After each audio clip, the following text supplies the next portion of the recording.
I stared at the laminated card in my hands, reading the rules for what had to be the 5th time since Julie handed them to me 20 minutes ago.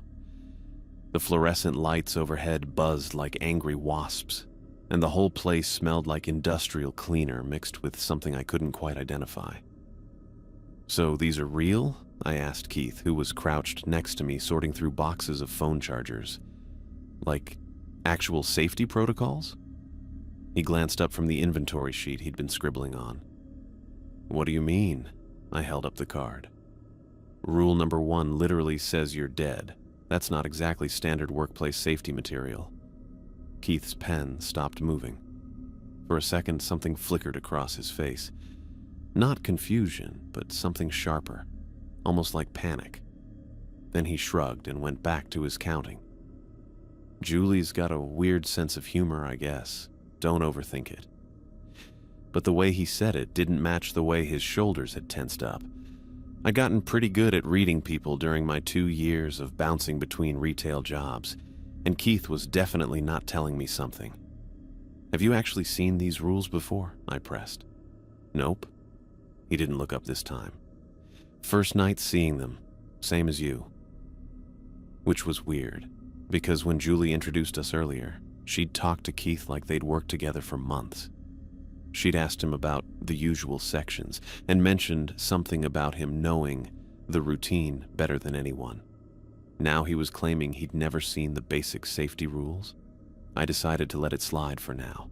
I needed this job too much to start interrogating my coworkers on day 1, or night 1 technically.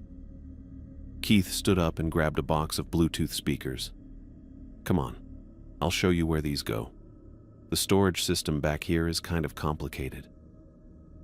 I followed him toward the rear of the electronics section, past rows of televisions that reflected our movements in dark, distorted shapes. The store felt different at night, bigger somehow, like the aisles stretched further than they should. During my interview this afternoon, the place had seemed normal, busy and bright and full of the usual retail chaos. Now it felt like we were walking through the skeleton of something much larger. "So how long have you been working here?" I asked as we walked. "Not that long." Keith's answer came too quickly. "Few months, maybe." Another non-answer. I was starting to think Keith had some kind of allergy to giving me straight information. We reached a section near the back where the shelving units were taller and the lighting was dimmer.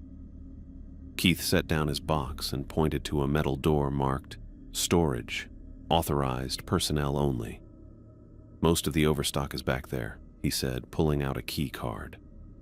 "Julie probably didn't give you access yet, but I can show you the layout so you know where everything goes." The storage area was exactly what you'd expect. Concrete floors, metal shelving reaching up to a high ceiling, and the kind of industrial lighting that made everything look slightly green. But Keith seemed to know his way around pretty well for someone who'd only been working here a few months. "The electronics stuff is mostly over here," he said, leading me past rows of boxed merchandise. "But there's some older storage areas back by the loading dock that are kind of interesting." "Interesting how?" Keith glanced around like he was checking to make sure we were alone, then walked over to a section where the shelving was older and more beat up. "See this panel here?" He pointed to what looked like a loose piece of metal siding near the floor. Previous employees used to hide stuff behind here. Personal items, notes, whatever they didn't want management finding. He knelt down and worked the panel loose, revealing a small space behind it. Empty now, but you could see scratches in the metal where people had shoved things in and out. "How do you know about this?" I asked. "Found it by accident a few weeks ago. There were some old filing cabinets back here too, but they moved those out before I started." Keith replaced the panel and stood up. "Just thought you should know in case you ever need to, keep something safe." The way he said it made me think he wasn't talking about hiding snacks from management. But before I could ask what he meant, we heard Julie's voice echoing from the main floor. "Teresa? Keith? How's the inventory coming?" "We should get back," Keith said, already heading for the door. I followed him out of storage and back toward the electronics section, my brain trying to process everything I'd learned so far. Which wasn't much, honestly. Keith was definitely hiding something. The rules were either a joke or the weirdest safety protocols in retail history, and Molly had looked at me earlier like I was walking into a trap. But the pay was good, and I needed the money. Mom's medical bills weren't going to wait while I figured out whether my new co-workers were just eccentric or actually crazy. We'd been restocking phone accessories for about 10 minutes when I happened to look up toward the front of the store. The customer service desk was visible from where we were working, and there was someone standing behind it, organizing returns or something. Someone who looked exactly like Keith. I blinked hard, thinking maybe the fluorescent lights were messing with my vision. But no, there was definitely a person over there with Keith's exact build, his auburn hair, even the same black Supermart polo shirt. "Keith," I said slowly, not taking my eyes off the figure by customer service. "Yeah?" He was right next to me, opening another box of earbuds. "Do you have a twin brother or something?" "What? No, why would you—" I pointed toward the front of the store. "Because there's someone over there who looks exactly like you." Keith followed my gaze, and I watched his face go completely white. The box in his hand slipped and hit the floor, earbuds scattering across the linoleum. The person at customer service turned slightly, and for just a second, I could see his profile clearly. It was Keith's face, no question about it, but something was off about the way he moved. Too stiff, like he was fighting against invisible strings. "That's not possible," Keith whispered, but he couldn't seem to look away. The Keith double at customer service suddenly went very still. Then slowly, he turned to look directly at us across the length of the store. Even from this distance, I could see that his eyes were completely wrong. I stared at the two Keiths, my brain doing that thing where it just refuses to process what it's seeing. Like when you're looking at one of those optical illusions and your eyes keep trying to make sense of something that doesn't make sense. The Keith next to me was solid, real, breathing hard enough that I could see his chest moving. But the other one, standing by the pharmacy, there was something off about him.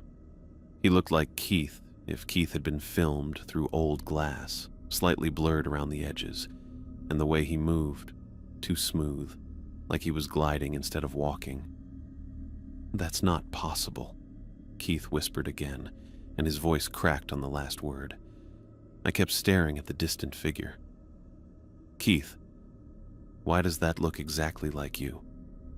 "I don't know," but something in his voice told me he was lying. The other Keith turned his head toward us again, and this time I could see his eyes. They were the same green-blue as the Keith beside me, but they looked empty. Like someone had scooped out everything that made them human and left just the shape behind. "Keith." I grabbed his arm. "What aren't you telling me?" He was quiet for so long I thought he wasn't going to answer. Then he said, very quietly, "My twin brother Kevin died here 3 years ago. Workplace accident." My stomach dropped.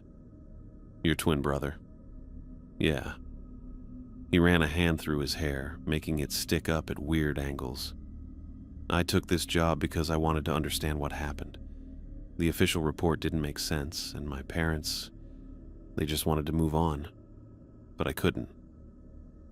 I looked back toward the pharmacy, but the other Keith was gone, just empty aisles stretching out under the fluorescent lights. "So that was...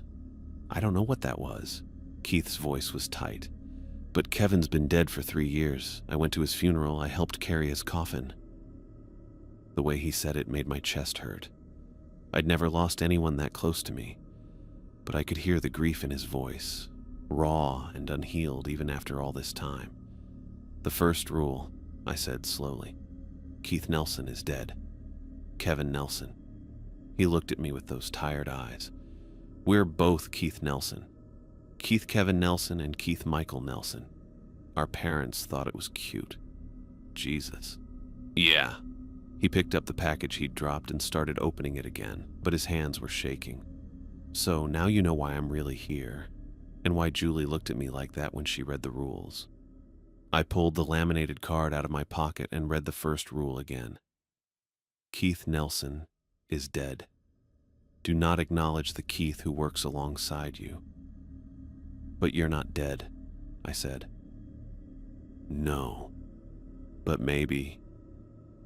He trailed off, staring at the spot where the other Keith had been standing. Maybe something here doesn't know the difference. We worked in silence for the next half hour, both of us jumping every time a shelf creaked or the air conditioning kicked on. I kept glancing around, expecting to see that hollow-eyed version of Keith watching us from behind a display or around a corner. But the store stayed empty, just the two of us and the endless rows of merchandise. It wasn't until we moved to electronics that I happened to look up through the skylight. Oh shit. There were two suns in the sky. I mean, it was still night. The regular sun wasn't supposed to be up for hours. But there it was, hanging low on the horizon like it always did. Except next to it, maybe 20 degrees to the left, was another sun. This one burned with a sick green light that made my skin crawl just looking at it. Keith. My voice came out as a squeak. What now? He looked up from the tablet display he was organizing, then followed my gaze to the skylight. What the hell? The green sun was getting brighter. I could feel its light on my face through the glass, cold and wrong in a way that made my teeth ache. Rule 2, I said, fumbling for the card. If you see a second sun, hide immediately, and don't come out for 10 minutes.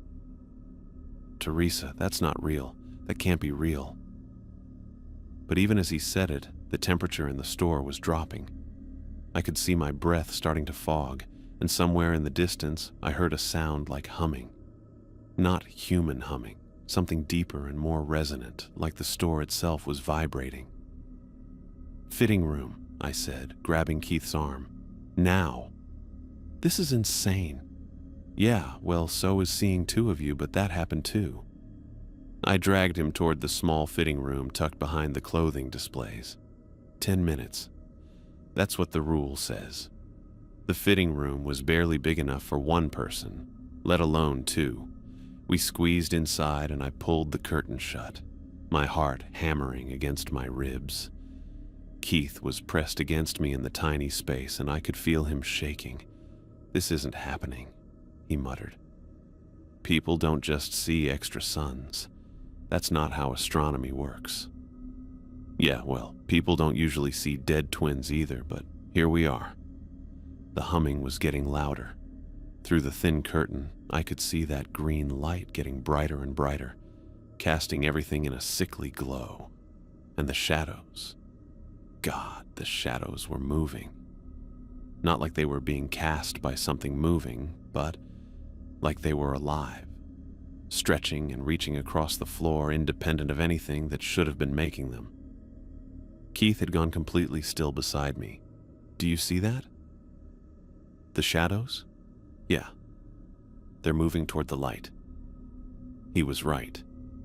Every shadow in the electronics section was slowly creeping toward the skylight, like they were being drawn to that green sun.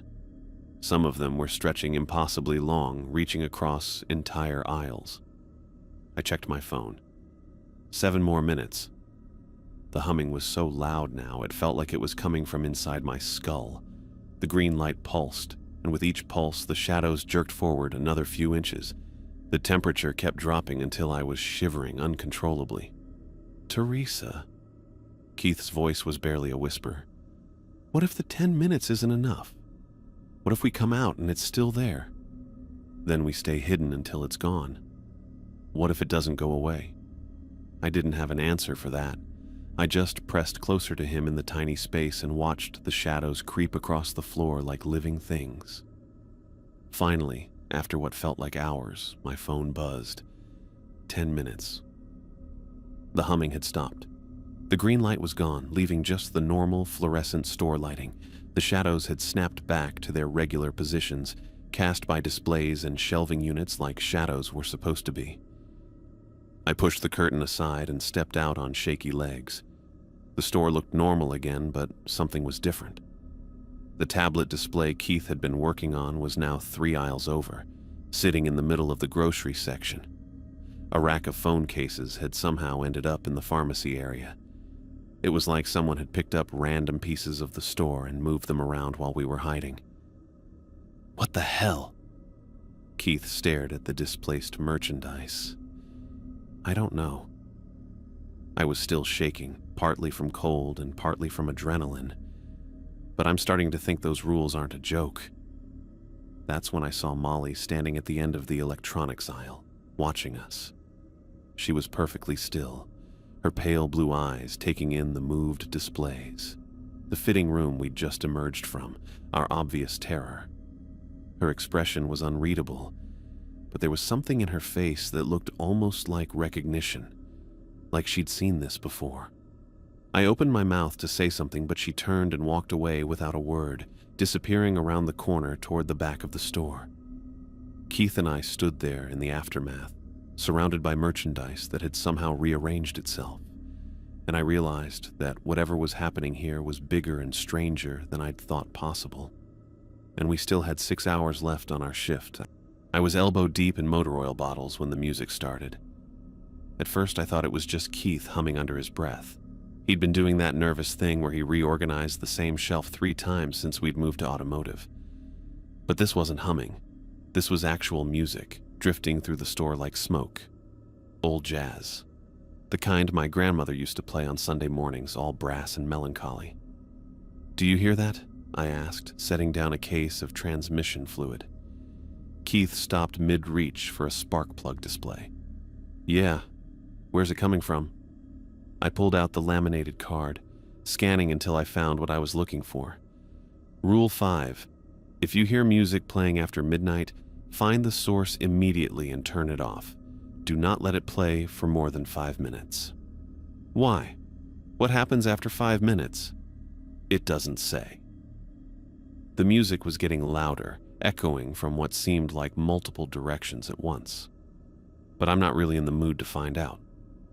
We left the automotive section and followed the sound through the store.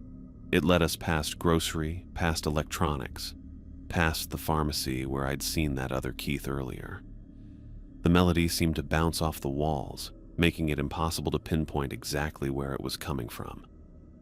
This way, Keith said, heading toward the employee areas in the back. The break room door was propped open, and that's where we found it.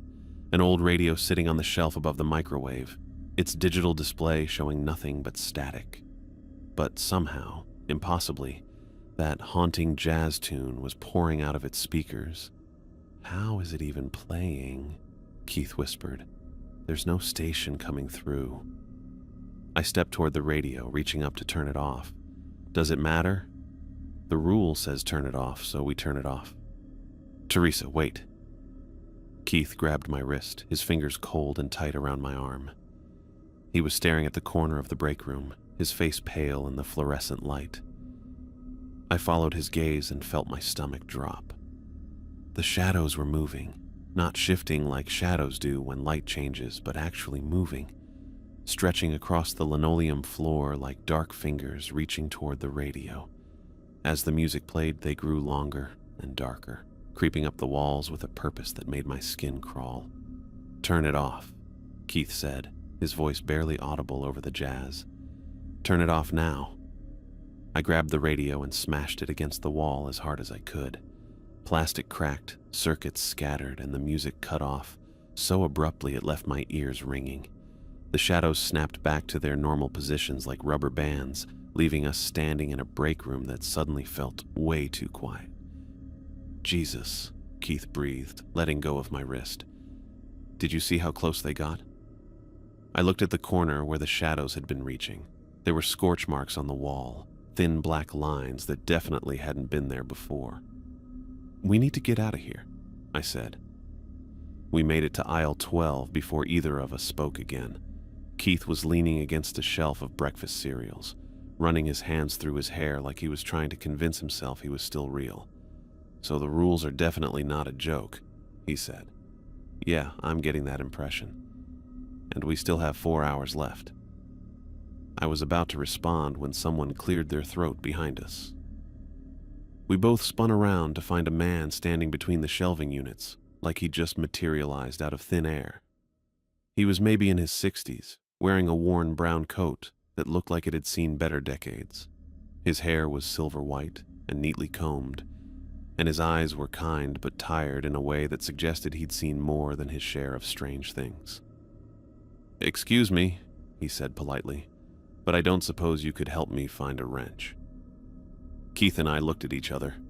I pulled out the rules card again, scanning until I found Rule 4. If a man in a brown coat asks for tools, retrieve them immediately and do not ask questions. "What kind of wrench?" I asked. "Oh, any kind will do. I have some repairs to make before dawn." I walked over to the tool section, which was conveniently located at the end of aisle 12, and grabbed the first wrench I saw.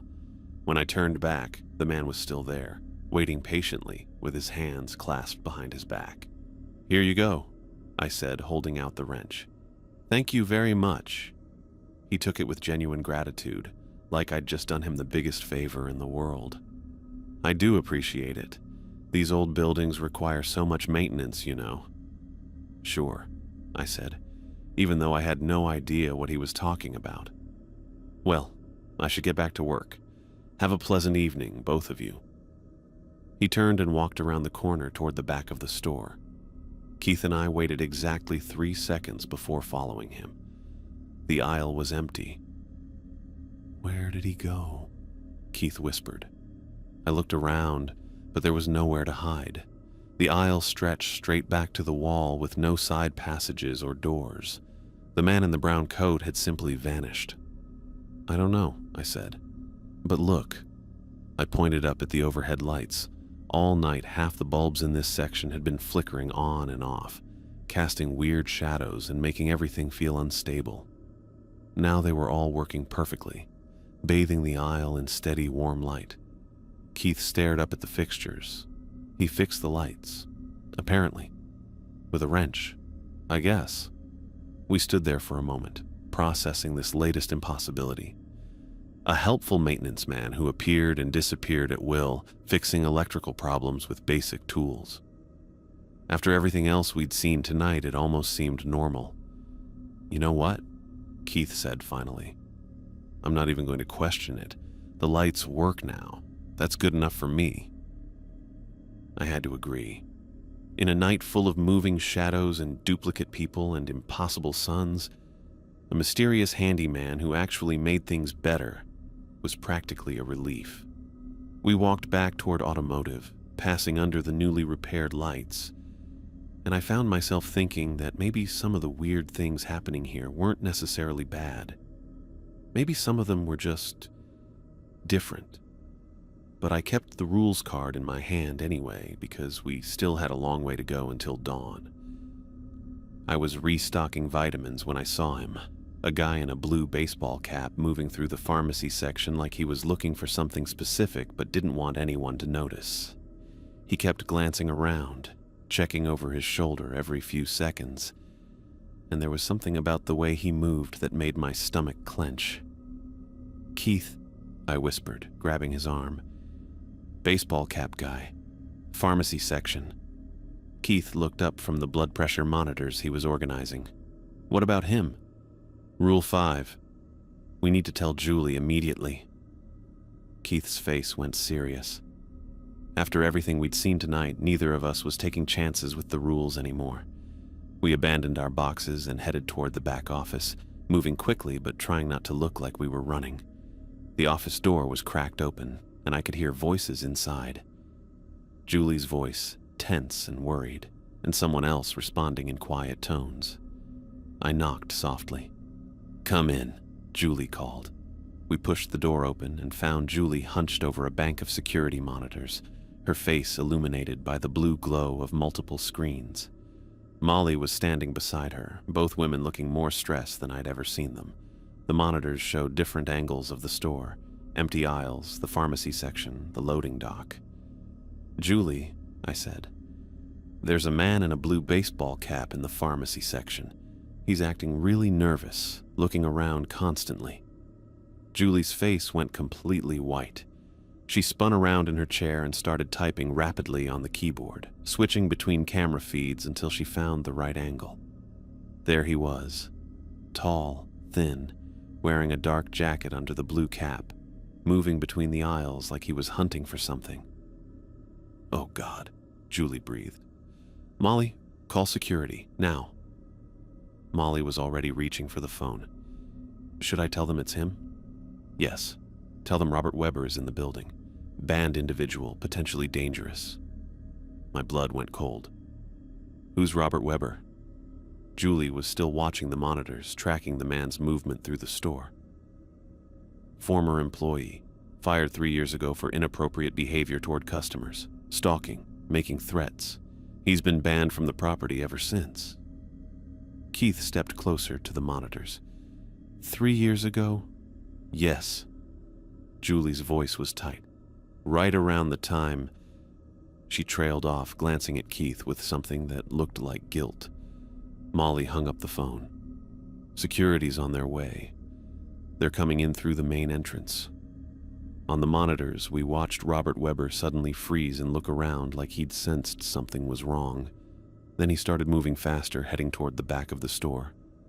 "He knows," Julie muttered. "Damn it, he knows." I looked between Julie and Molly, both of them watching the screens with the kind of focused intensity that suggested this wasn't their first time dealing with something like this. "How does he know security's coming?" Molly and Julie exchanged a look, and something passed between them. Some kind of silent communication that made my skin crawl. "Molly," Julie said quietly, "I think it's time." "Time for what?" Keith demanded.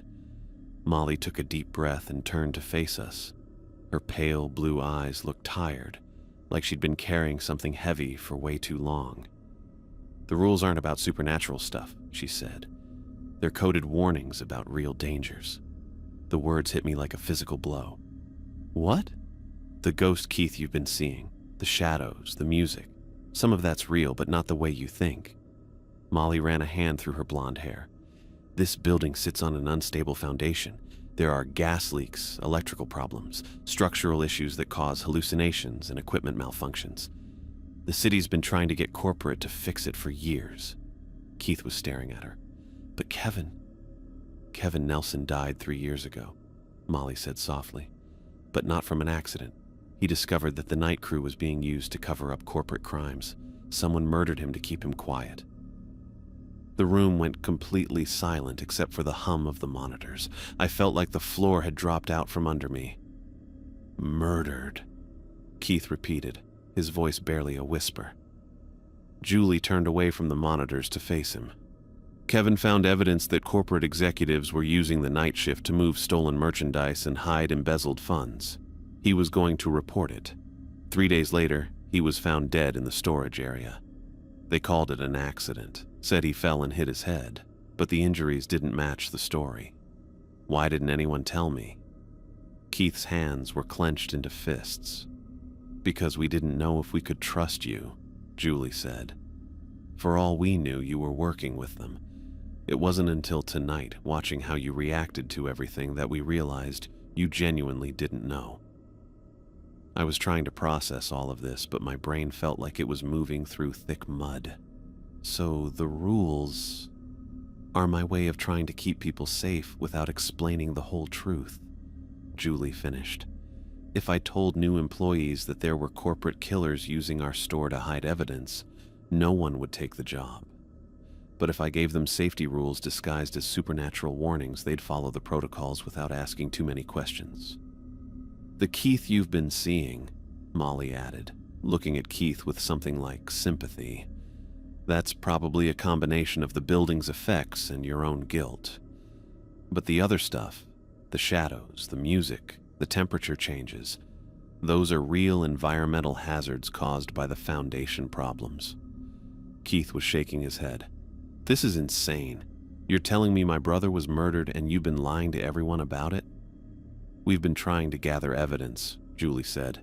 "I've been working with internal investigators for months, documenting everything. But it's complicated when the people you're investigating have access to corporate resources and aren't afraid to kill to protect themselves." On the monitors, Robert Weber had disappeared from view. Julie frantically switched between camera feeds, trying to track him. "Where did he go?" she muttered. "Julie," I said, my voice coming out smaller than I intended. "If Robert Weber was fired 3 years ago and Kevin died 3 years ago, Robert isn't just a stalker," Julie said without looking away from the screens. "He's connected to the people who killed Kevin, and if he's here tonight, it means they know Keith has been asking questions." Keith went very still. "They know I'm here." "Yes." Julie finally found Robert on one of the back cameras. He was heading toward the storage areas, moving with purpose now instead of nervousness. "And that means you're in serious danger." The monitors showed empty aisles, flickering lights, and somewhere in the maze of storage rooms and loading docks, a man who'd already been part of one murder and probably wouldn't hesitate to commit another.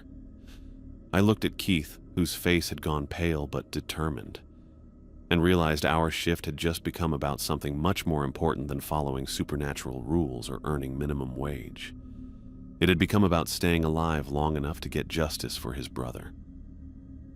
Julie was already moving before I finished explaining about Robert Weber, grabbing her radio and keys with the kind of efficiency that comes from years of crisis management. "I need to find Keith," she said, heading for the door. "You two stay here and keep tracking Robert on the cameras. If you lose sight of him, radio me immediately." The door slammed behind her, leaving Molly and me alone with the bank of monitors showing empty aisles and flickering shadows. I pulled a chair up next to Molly and watched her fingers fly across the keyboard, switching between camera feeds with practiced ease. "There," she said, pointing to monitor 3. "Keith's in the back warehouse." The camera showed Keith methodically organizing boxes on metal shelving, completely absorbed in his work. He had no idea that somewhere in the maze of storage areas, a man with a history of violence was hunting for him. "Where's Robert?" I asked. Molly switched to another feed. "Lost him near the loading dock. The cameras back there have blind spots." She bit her lip, scanning the other monitors. "Julie's smart to go looking for Keith. If Robert knows the building layout from when he worked here, he could approach from anywhere," I finished. We watched Keith work, and I felt this horrible, helpless feeling, watching someone who had no clue he was in danger. On monitor 5, I caught a glimpse of Julie moving quickly through the grocery section, her radio pressed to her ear. "There," Molly pointed to monitor 7. "Loading dock entrance." Robert Weber was slipping through a service door, moving with the confidence of someone who knew exactly where he was going. The blue baseball cap was pulled low over his face, but I could see something metallic glinting in his right hand. "Oh God," I whispered. "Is that a knife?" Molly was already reaching for the radio, but I was moving before she could speak. The helpless feeling transformed into something else entirely. The same protective instinct that had made me drop out of school when my mom got sick, that made me work 3 jobs to pay for her medical bills. "Teresa, wait." But I was already out the door, running through the store toward the back warehouse. My sneakers squeaked against the linoleum as I dodged around displays and end caps, following the path I'd memorized during our earlier trips to storage. The warehouse felt different now, bigger and more threatening, with shadows that seemed to hide potential dangers behind every stack of boxes. I could hear voices ahead, low and tense, and I slowed down as I got closer. "Told you to stop digging into things that don't concern you." Robert's voice, sharp with barely controlled anger. I crept forward until I could see around a stack of paper towel cases. Keith was standing near the electronics storage area, his hands raised slightly, facing Robert Weber, who was indeed holding a knife. The blade caught the harsh warehouse lighting, and Keith's face was pale but determined. "Kevin was my brother," Keith said quietly. "Everything about his death concerns me." "Your brother was a problem," Robert snarled. "Just like you're becoming a problem. Kevin couldn't leave well enough alone, kept asking questions, kept digging through files he had no business touching. So you killed him." I was hired to keep him quiet. The killing part, Robert shrugged. That was his choice. He could have taken the money and kept his mouth shut like everyone else. My heart was pounding so hard I was sure they could hear it. I needed to do something. But what? Robert was bigger than both Keith and me, and he had a weapon.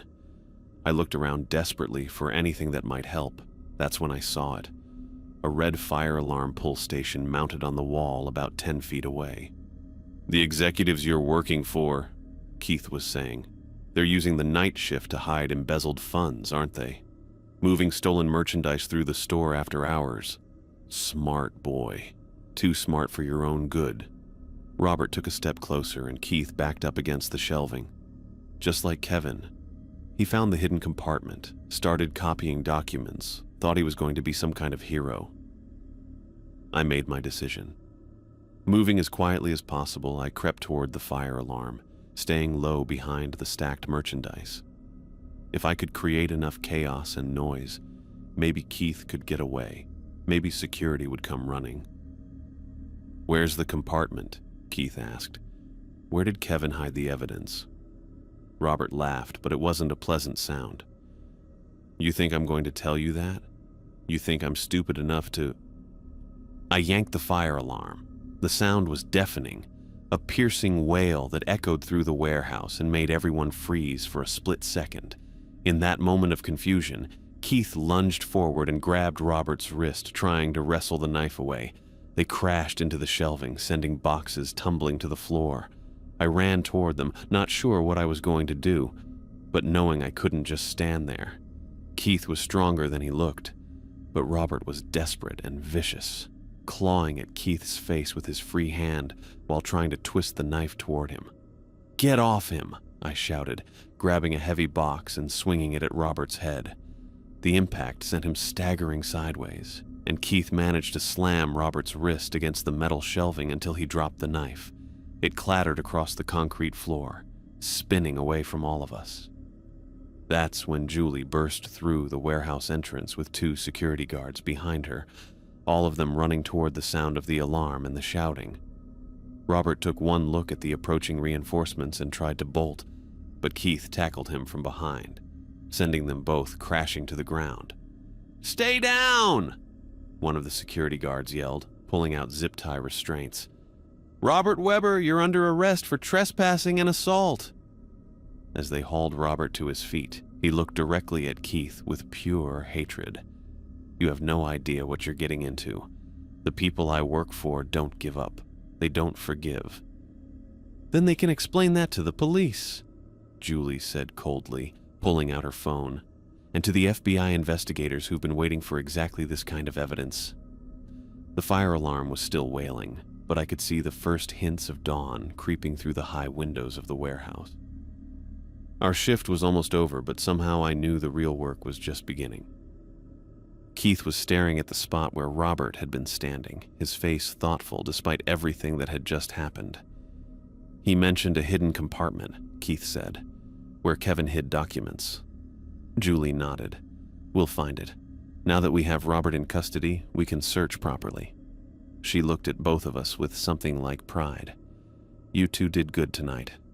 Really good." As the security guards led Robert away and the fire alarm finally stopped shrieking, I realized that Julie was right. This job had never really been about restocking shelves or following weird supernatural rules. It had been about finding people trustworthy enough to help uncover the truth. People who would follow instructions and watch out for each other when things got dangerous. I looked at Keith, who was already examining the shelving where Robert had been standing, searching for any sign of his brother's hidden evidence. The morning shift would be arriving soon, and the police would want statements, and there would probably be paperwork and investigations and all kinds of complications.